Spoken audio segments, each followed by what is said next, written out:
Education system को change करने के लिए इसको गवर्नमेंट अकेला नहीं कर पाएगा, सबका सब योगदान देना पड़ेगा उसको। पब्लिक आइए, बिजनेसमैन आइए और साथ साथ में ऑफिसर आइए, हम लोग एजुकेशन सिस्टम को चेंज करना ही पड़ेगा।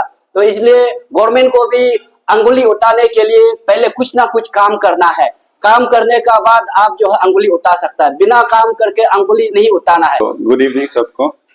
तो अभी मैं थोड़ा सा अपडेट दे देता हूँ कि हमारा जो सोसाइटी जो एनजीओ है अभी तक कितना काम किया है। तो पहले के ब्रीफिंग्स में भी हमने बताया था कि सेपा और पपूनाला में हम क्लास 10-12 के बच्चों को कोचिंग कराते थे। अभी हमने स्प्रेड किया है और लास्ट ब्रीफिंग यही पे दिया था, उसमें हमने कहा था कि मालोतारिंग गवर्नमेंट हायर सेकेंडरी स्कूल में शुरू करेंगे। तो वहाँ पे हम लोगों ने शुरू कर चुका है और अभी वहाँ पे मैथ्स का चल रहा है। मेरा तो इंग्लिश का खत्म भी हो गया कोर्स। तो अभी मालोतारिंग से हम वहाँ से निकल के हमने पी सेक्टर जो गवर्नमेंट सेकेंडरी स्कूल है पी सेक्टर ईटानगर का, वहाँ पे हम अभी फिलहाल क्लासेस करा रहे हैं। तो वहाँ पे मैं भी इंग्लिश का टीच कर रहा हूँ। तो ये तो हो गया ऑफलाइन क्लासेस का बात। तो क्लास 10 और 12 को हम ऑफलाइन क्लासेस करा रहे हैं और पी सेक्टर में खत्म होने के बाद हम ट्राई करेंगे कि दूसरा स्कूल्स में जाएंगे। फिलहाल ईटानगर में हम लोग काम कर रहे हैं। फिर जैसे जैसे हम ईटानगर के स्कूल को कवर करेंगे तो ये ट्राई करेंगे कि हम बाकी डिस्ट्रिक्ट्स के जो इंटीरियर एरिया से रिमोट लोकेशन से वहाँ पे जाके हम ये अपना जो कोचिंग है तो ट्यूशन है कराने के लिए ट्राई करेंगे क्लास 10 और 12 के बच्चों को। तो इसी के साथ एक और बात बोलना चाहूँगा कि हम ये भी सोच रहे कि हर स्कूल में एक स्कूल में जाने से समय भी बहुत लगेगा और बहुत ही उसमें जो फाइनेंशियल जो है कंस्ट्रेंट्स भी होगा, क्योंकि वहाँ पे रहना बहुत सारा एक्सपेंसेस होगा। तो हमने ये भी सोचा कि क्यों ना ऑनलाइन ही कराए, एक साथ ही सभी जो सब अरुणाचल के स्कूल से जो सब स्टूडेंट्स है क्लास 10-12 के सबको एक ही बार में हम टीच कर सके। इंग्लिश हो गया, साइंस हो गया, मैथ्स हो गया, और ये तो फिलहाल हमारा फोकस है इंग्लिश, साइंस, मैथ्स। लेकिन अगर डिमांड आता है, रिक्वेस्ट आता है तो हम ट्राई करेंगे कि बाकी जो टीचर्स सब्जेक्ट टीचर्स है वो भी हम अपॉइंट करके एंगेज कराए। तो ये हो गया। तो इसके लिए हम जो है ट्राई कर रहे कि इंटरेक्टिव व्हाइट बोर्ड पैनल्स लेने के लिए। तो हमने गवर्नमेंट को भी रिक्वेस्ट भेजा है, प्रपोजल भेजा है, तो वो लोग अभी डिस्कस कर रहे हैं और हम चाहते हैं कि गवर्नमेंट भी इस हमारा जो इनिशिएटिव है उस पर साथ दे। क्योंकि सोच के देखिए कि हमारा जो पास परसेंटेज परफॉर्मेंस हमने कितना बार बोला कि बहुत कम है, इंडिया का लोएस्ट में आता है। तो अगर हम एक क्वालिटी टीचिंग प्रोवाइड करें ऑनलाइन के थ्रू, जिसको कि अरुणाचल के सब कॉर्नर्स के लोग देख पाए एक ही साथ, तो नेक्स्ट ईयर में डेफिनेटली हमें लगता है कि परसेंटेज जो है पास परसेंटेज 10 और 12 का बहुत ही इम्प्रूव होगा। तो ये है, तो हम चाहते हैं कि गवर्नमेंट भी इसमें हमारा बात को समझे और साथ देने के लिए ट्राई कीजिए। तो ये अपडेट देने के लिए आया कि ऑनलाइन ऑफलाइन तो चल ही रहा है। करेंटली हम पी सेक्टर में प्रोवाइड कर रहे हैं इंग्लिश और मैथ्स। उसके बाद हम जो है बाकी स्कूल में जाएंगे। उसके साथ ऑनलाइन भी हम कोशिश करेंगे कि जल्द से जल्द शुरू करने के लिए। और ऑनलाइन अगर हम लोग शुरू कर पाते हैं, हमारा इनिशिएटिव को एक बूस्ट मिलता है, तो हम लोग अपडेट करेंगे फिर से। तो मैं अभी चेयरमैन सर रातिक तबू से रिक्वेस्ट करूंगा कि बात को कंटिन्यू कराएं। जी, तो ऑनलाइन शुरू करते हैं तो किस प्रकार से करेंगे, शेयर से करेंगे, क्योंकि आजकल तो व्हाट्सएप से भी किया जाता है ऑनलाइन मीटिंग या ट्यूशन को। जी, तो किस प्रकार से एप्स रहेंगे? मेरा तो एक्चुअली ऑनलाइन टीचिंग में मेरा एक्सपीरियंस है, 2-3 साल हो ही गया। तो उसमें 2-3 प्लेटफॉर्म्स है। एक हो गया जूम, वो तो आपको भी शायद मालूम होगा, हो गया गूगल मीट हो गया एक, और एक हो गया कि माइक्रोसॉफ्ट टीम्स, जो कि बहुत कम लोगों को मालूम है, लेकिन मैं माइक्रोसॉफ्ट टीम से भी टीच करके देख चुका हूँ।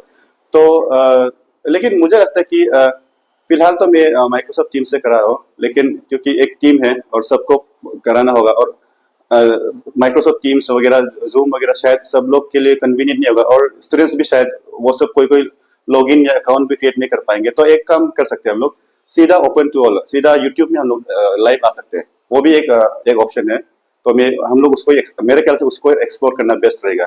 यूट्यूब में हम एक चैनल खोलेंगे, उसमें हम एक टाइमिंग फिक्स करके इवनिंग में मैथ्स का इतना में, साइंस का इतना में, क्लास वाइज क्लास 10 का कितना में, 12 का कितना में, और इंग्लिश ग्रामर तो कॉमन है, तो कोई भी आ सकता है।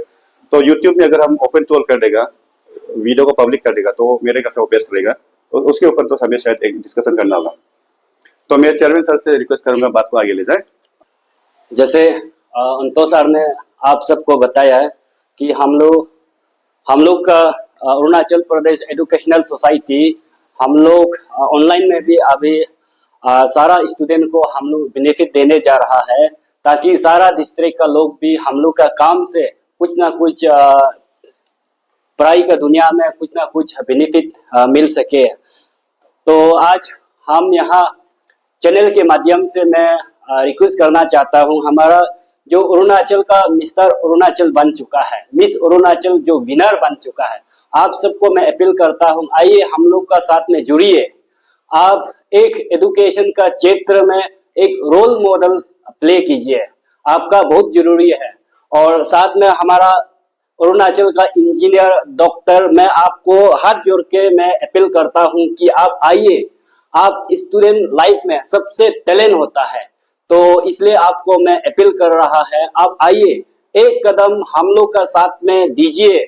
और आप लोग सबसे टैलेंट होता है, अगर आप लोग आगे आके हम लोग का साथ में जोड़ने से बच्चा लोग आपको देख के इंस्पिरेशन होगा, मोटिवेशन होगा। डॉक्टर आपका जैसा हमारा स्टूडेंट लोग बनने के लिए कोशिश करेगा। और साथ साथ में हमारा इंजीनियर, आप लोग बाहर आइए, अपना आपको आप मोटिवेशन के लिए आप आइए। मेरा स्टूडेंट, हमारा स्टूडेंट लोग आपका जैसा इंजीनियर बनने के लिए कोशिश करेगा। और साथ साथ में मैं हमारा जो ईटानगर का नाहरलगन का जो टेम्पो, ऑटो और ट्रैकर वेलफेयर एसोसिएशन से भी मैं रिक्वेस्ट करता हूं कि अगर आपको हमारा स्टूडेंट कैपिटल में दिखाई देने से, सबका सब स्टूडेंट को तो नहीं बोल देगा, आप क्लास 10 और 12 का जो बच्चा लोग है अगर जाते वक्त दिखाई देने, आप फ्री में भुगतने के लिए कोशिश कीजिए। हम लोग ने प्रैक्टिकल यहाँ पे मालो तारिक और पी सेक्टर स्कूल में हम लोग ने काम करके देखा है कि बहुत सा बच्चा जो है यहाँ 6 किलो से पैदल मार के आता है। तो इसका चलते हम अपील कर रहा है, आप लोग कोशिश कीजिए वो सबको स्टूडेंट को दिखाई देने से। जब आपका ट्रैकर में अगर काली सीट होने से बच्चा लोग को, जो स्टूडेंट है जो ड्रेस पहना है, आप रुक के उसको भुगतने के लिए कोशिश कीजिए। और आप भी साथ ही साथ मदद कीजिए। और मैं ये अपील करना चाहता हूँ, हमारा जो अरुणाचल का जो स्टूडेंट यूनियन है, लीडर जो स्टूडेंट का क्षेत्र में आप लोग सोच के जो लीडर बना है, आप लोग से मैं अपील करना चाहता हूँ कि एटलीस्ट जो क्लास 10 और 12 का जो बच्चा लोग को आप लोग गाइड बुक प्रोवाइड करने से बहुत अच्छा रहेगा। और सकने से आप लोग सिंपल पेपर बताइए, गैस पेपर बताइए, ताकि वो स्टूडेंट क्लास 10 और 12 का बच्चा लोग अच्छा से पढ़ सकने के लिए। अगर इतना भी अफोर्ड नहीं कर सकता बोलने से, आप लोग पेन पेपर तो बांटने के लिए कोशिश कीजिए। आप लोग का साइड से भी कुछ ना कुछ एक कदम आइए और हम लोग का साथ में आप मिलने के लिए कोशिश कीजिए। और सारा अरुणाचल का मैं पब्लिक से वेल विशर और जो भी बिजनेस कम्युनिटी, डॉक्टर, इंजीनियर, आप लोग आइए, लीडर लोग आइए, हम लोग एक साथ मिलकर गवर्नमेंट का साथ में इस बार एजुकेशन सिस्टम को आगे ले जाने के लिए कोशिश करेंगे। और मैं ये कहना चाहता हूँ कि अरुणाचल प्रदेश में यहाँ पे नॉन प्रॉफिट ऑर्गेनाइजेशन जो है, यहाँ पे हम लोग ने देखा 20,000 प्लस जो है नॉन प्रॉफिट ऑर्गेनाइजेशन। तो एनजीओ जो है हम लोग देखने का बाद जो है पता चला, जहां तक हम लोग को नॉलेज है, जितना भी मिनिस्टर है वो लोग का कुट एनजीओ बना कर रखा है। और मिनिस्टर है, एमएलए है, इवन डायरेक्टर, चीफ इंजीनियर लोग का पास में भी खुद का एनजीओ है। और इवन बिजनेस कम्युनिटी जो वेल एस्टेब्लिश बिजनेसमैन का पास में भी है। हम लोग ने जानने के लिए कोशिश किया है, ये लोग केवल ये लोग नॉन प्रॉफिट ऑर्गेनाइजेशन बना के रखा है।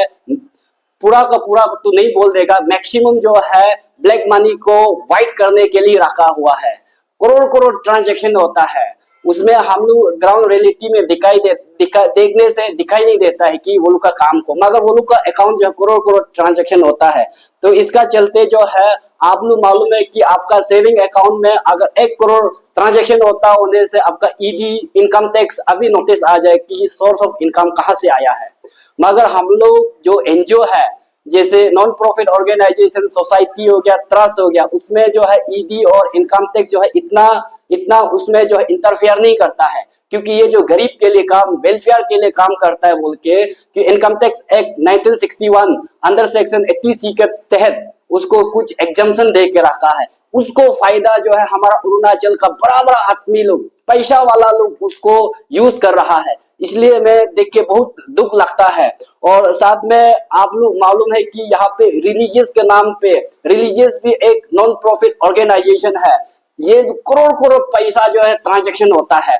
इवन आप लोग मालूम होगा कि शायद कुछ कुछ रिलीजन है कि बाहर से भी फॉरेनर से भी फंडिंग आता है। तो ऐसे ऐसे लोग को मैं आप लोग को मैं अपील करना चाहता हूं कि आप लोग सकने से मेडिसिन भी फ्री दे सकता है, फार्मेसी को लिए मेडिसिन बांटिए फ्री में बांट सकता है। हम मालूम है कि आप लोग का पास कितना फंड आता है। और साथ साथ में मैं यहाँ पे हमारा यहाँ पे गवर्नमेंट ऑफ अरुणाचल जो है, जो वेल स्टैब्लिश जो एनजीओ है उनको ही मदद किया जाता है। मैंने इस बार भी देखा है जो आरके मिशन है, वीकेवी है, डॉन बॉस्को, उसी को बार बार मदद, वो लोग ऑलरेडी स्टैब्लिश हो गया है, वो लोग अच्छा खासा वो लोग चला सकता है। आप देखिए हम जैसा जो लोकल एनजीओ जो अच्छा खासा पढ़ा लिखा लोग आप आगे बढ़ाइए। मैं यहाँ इस चैनल के माध्यम से मैं अपील कर रहा है। और साथ में ये अरुणाचल के नाम से जो अरुणाचल के नाम से जो बाहर का एनजीओ है उसका नाम टेक को लेके मुंबई में, दिल्ली में जो कॉर्पोरेट सेक्टर में फंडिंग के लिए जो ढूंढ रहा है, मांगता है,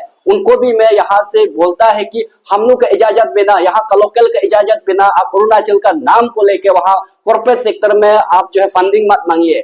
फॉर एग्जाम्पल मैं हाल ही में देखा है इधर यहाँ पे अमेरिकन इंडियन फाउंडेशन कुछ ऐसा एनजीओ है जो अरुणाचल का एजुकेशन का क्षेत्र में वो लोग फंडिंग मांगा है। हमारा एफडीएफसी बैंक से 7 करोड़ जो है फंडिंग दिया है हमारा एफडीएफसी बैंक अरुणाचल का जो एजुकेशन को देखते हुए।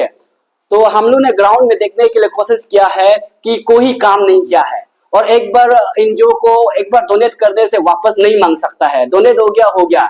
तो ऐसा करके एफडीएफसी जो है 7 करोड़ दिया है। तो अगर 7 करोड़ में देखा जाने से हमारा सारा अरुणाचल का जो बेंच टेबल है गवर्नमेंट स्कूल का, हम सब अगर मिलता बोलने से प्रोवाइड कर सकता है। 7 करोड़ से सारा अरुणाचल का बेंच टेबल को प्रोवाइड कर सकता है। तो वो 7 करोड़ कौन यूज किया, कौन खाया है, कैसे खाया है, मगर यहाँ पे बहुत सा बाहर के एनजीओ का साथ में हमारा यहाँ मिनिस्टर एमएलए लोग ही तालमेल करके उसको पूरा का पूरा हजम कर रहा है। उसको भी मैं वार्न करता हूँ कि आप लोग ऐसा ना करें। अगर आप अरुणाचल के लिए, गरीब के लिए पैसा आप मांग रहा है तो आप सीधा गरीब तक पहुंचाने के लिए कोशिश कीजिए। और इसमें जो है प्रोविजन भी है कि कंपनी एक्ट 2013 के तहत 2% जो है कॉर्पोरेट सोशल रिस्पॉन्सिबिलिटी के तहत देता है जो अच्छा काम करने वाला को। तो एजुकेशन का क्षेत्र, हेल्थ का क्षेत्र में देखते हुए यहाँ पे मदद किया जाता है। ताकि आप लोग देखिए एफडीएफसी बैंक को, अगर एफडीएफसी बैंक जो है 7 करोड़ दे सकता है, तब तो यहाँ पे बैंकिंग सेक्टर 40+ है, कितना देता हो आप लोग सोच के देखिए कितना देता होगा। और एसबीआई जो सबसे बड़ा बैंक है वो लोग कितना देता होगा। और यहाँ में कितना कंपनी है, कितना देता हो अरुणाचल को। तो इसलिए मैं आप लोग के जैसे भी मैं वार्न करता हूँ ऐसा ना करें। और साथ साथ में हम लोग ने 3 दिन जो एजुकेशन कॉन्क्लेव में हम लोग ने बैठा है, बैठने का बाद देखा है कि हर डीडीएसी का प्रेजेंटेशन हम लोग ने देखा और सीबीओस का, एनजीओस का देखा है। सबका कहना है कि अरुणाचल में टीचर का शॉर्टेज है। मैं अरुणाचल का जो राज्य सरकार को मैं थोड़ा सा आप लोग को मैं हम लोग का एजुकेशनल सोसाइटी की ओर से सजेशन है, आप लोग अगर एजुकेशन सिस्टम को चेंजिंग लाना चाहता है तो मैं आपको एक सजेशन देगा, जितना भी एसएसए टीचर है, जितना भी आईएसएसई का टीचर है, सबको रेगुलर कर दो। जब तक ये एसएसए टीचर जो है रेगुलर नहीं होगा, आपका रिजल्ट का परफॉर्मेंस ऐसा ही रहेगा। आप जब एसएसए टीचर और आईएसएस टीचर को आप रेगुलर करने से आपका एजुकेशन सिनेरियो चेंज हो जाएगा। तो इसलिए मैं राज्य सरकार आप लोग कर सकता है, एक साथ में रेगुलर कर सकता है, रेगुलर कीजिए। और मैं गेस्ट टीचर आप लोग स्कूल में भेज रहा, उसको मैं रिक्वेस्ट करता हूँ ऐसा गेस्ट टीचर ना भेजे। अगर भेजना है तो रेगुलर टीचर भेजे, ताकि वो गांव, दूर गांव में भी रेगुलर बन के वहां में अपना फैमिली सेटिंग करके अच्छा से पढ़ा सके। क्योंकि हमारा अरुणाचल में देखा है कि हमेशा दिल्ली और मुंबई का वहां का एजुकेशन पॉलिसी को एडॉप्ट करने की कोशिश करता है। दिल्ली का और यहाँ अरुणाचल आसमान और जमीन जैसा फर्क है। वहां में एक दिन में दूसरा स्कूल से तीसरा स्कूल पहुंच सकता है। आप लोग देख सकता है अरुणाचल में यहाँ पे कितना दूर है गांव बसा हुआ है। ईटानगर से जाके देखिए 3 दिन 4 दिन 1 हफ्ता में गांव में स्कूल में पहुंचता है। तो कैसे उसका एजुकेशन पॉलिसी यहाँ एडॉप्ट कर सकता है। तो इसलिए एजुकेशन जो है कंकरेंट लिस्ट में है, स्टेट आप कुछ ना कुछ कीजिए राज्य सरकार। और साथ में ये बोलना चाहता हूँ कि एजुकेशन कॉन्क्लेव में हम लोग ने बहुत अच्छा से देखा, हमारा राज्य सरकार जो है एजुकेशन डिपार्टमेंट जो है अभी फिलहाल हम देखने को मिला है कि यहाँ पे क्लबिंग करने जा रहा है स्कूल को, 4 स्कूल को एक स्कूल बनाने जा रहा है, 5 स्कूल को एक स्कूल बनाने जा रहा है। तो ऐसा होने से ये जो है, मैं यही बोलना चाहता हूँ कि अगर जो स्कूल जो है आप लोग ऑलरेडी वहां इंफ्रास्ट्रक्चर बना के रखा है, बिल्डिंग है, बेंच है, टेबल है, वो कहाँ जाएगा। तो इसलिए मैं बोलना चाहता हूँ कि अगर आप लोग कैपेबल नहीं है, आप लोग चला नहीं सकने से हम लोग को दीजिए। हम लोग non profit organisation Arunachal Pradesh educational society हम चलाएगा। मेरा अरुणाचल है, मैं यहाँ का लोकल है, हम लोग पढ़ा लिखा लोग आके बिना पैसा में हम लोग चलाएगा। केवल हम लोग देखा वहाँ टीचर से भेजना होता है, तो हम लोग टीचर भेजेगा। इसलिए गवर्नमेंट राज्य सरकार से मैं अपील करता हूँ, जितना भी दिफंग वाला गवर्नमेंट स्कूल है हम लोग को दीजिए, हम लोग चलाएगा। और ऐसे भी आप लोग देख रहे हैं कि हम लोग बिना पैसा अब स्टूडेंट से 1 रुपया नहीं लेके यहाँ पे हम लोग 10 और 12 को हम लोग फ्री ऑफ कोर्स में बच्चा लोग को पढ़ा रहा है। तो अगर ऐसा पढ़ा सक रहा है तो आपका जो दिफंग वाला स्कूल को दीजिए, हम लोग चलाएगा। और साथ में मैं ये यहाँ हमारा पब्लिक को अरुणाचल का पब्लिक को ये बोलना चाहता हूँ कि जो भी यहाँ पे हमने ये अरुणाचल डिजिटल जो प्रेस क्लब है, ये चैनल में हम विश्वास है कि हर डिस्ट्रिक्ट का चैनल लोग यहाँ पे शामिल है। मैं आप लोग का माध्यम से मैं ये बोलना चाहता हूँ कि जो भी पब्लिक जो अपना मन में प्राइवेट स्कूल खोलने मन है, हम लोग को जुड़िए, हम लोग मदद करेगा। और जो प्राइमरी स्कूल हो गया, सेकेंडरी, हायर सेकेंडरी जो खोलने मन है, हम लोग को कांटेक्ट कीजिए, हम लोग आपको मदद करेगा। जो सर्कल ऑफिस है, सर्कल हेडक्वार्टर है, EAC हेडक्वार्टर है, आप लोग वहां से हमको कॉल कीजिए, हम मदद करेगा। हम लोग अरुणाचल प्रदेश एजुकेशनल सोसाइटी की ओर से हम लोग का कुछ ब कुछ सोसाइटी को देकर आपको स्कूल बनाने में योगदान देगा। और फी जो है रिजनेबल होना है। और साथ में मैं ये बोलना चाहता हूँ, मेरा कांटेक्ट नंबर आप ले लीजिए 6909296721। आप लोग हम लोग को कांटेक्ट कीजिए। और स्कूल सिर्फ नहीं, यहाँ में अरुणाचल में हायर यहाँ पे स्टडी, हायर एजुकेशन भी यहाँ पे बहुत कमी है। आप लोग फिलहाल देखा होगा, कॉलेज का रिजल्ट देख के देखो, CBSE से भी कम परसेंटेज आया है। कॉलेज का जो राजीव गांधी यूनिवर्सिटी में एफिलेटेड कॉलेज का आप लोग रिजल्ट को देखिए, पास परसेंटेज बहुत पोर है। तो इसको लेते हुए मैं पब्लिक जो भी गवर्नमेंट जो प्राइवेट कॉलेज खोलना चाहता है, जैसे इंजीनियरिंग कॉलेज खोलना चाहता है, मेडिकल कॉलेज खोलना चाहता है, और साथ में जो नर्सिंग कॉलेज, बी परमा जो भी कॉलेज खोलना चाहता है, डिस्ट्रिक्ट में खोलना चाहता है, हम लोग को आप लोग कॉल कीजिए, मिलिए, और हम लोग पूरा रास्ता आप लोग को बताएगा और हम लोग आप लोग को साथ देगा। इवन कॉलेज नहीं, आपका जो है जो यूनिवर्सिटी भी आप खोलना चाहता है, हम लोग को कांटेक्ट कीजिए, हम लोग श्योर आपको साथ देगा। और जितना भी यहाँ पे अरुणाचल का मैं जितना भी वेल विशर को मैं आपसे मैं अपील करता हूँ, आप आगे आइए। ये एजुकेशन सिस्टम को चेंज करने के लिए इसको गवर्नमेंट अकेला नहीं कर पाएगा, सबका सब योगदान देना पड़ेगा उसको। पब्लिक आइए, बिजनेसमैन आइए, और साथ में ऑफिसर आइए। हम लोग एजुकेशन सिस्टम को चेंज करना ही पड़ेगा। तो इसलिए गवर्नमेंट को भी अंगुली उठाने के लिए पहले कुछ ना कुछ काम करना है। काम करने का बाद आप जो है अंगुली उठा सकता है, बिना काम करके अंगुली नहीं उठाना है। तो इसलिए मैं पब्लिक से अपील करता हूँ, हम लोग का साथ में जो भी यूथ है, एजुकेटेड वाला यूथ जो अनएम्प्लॉयमेंट जोड़ना चाहता है एजुकेशन सिस्टम में, हम ओपनली यहाँ से इनवाइट करता हूँ। जो एजुकेटेड गर्ल्स, एजुकेटेड जो यंग लड़का है, आप लोग हम लोग का साथ में मिलिए और साथ में काम कीजिए। Thank you.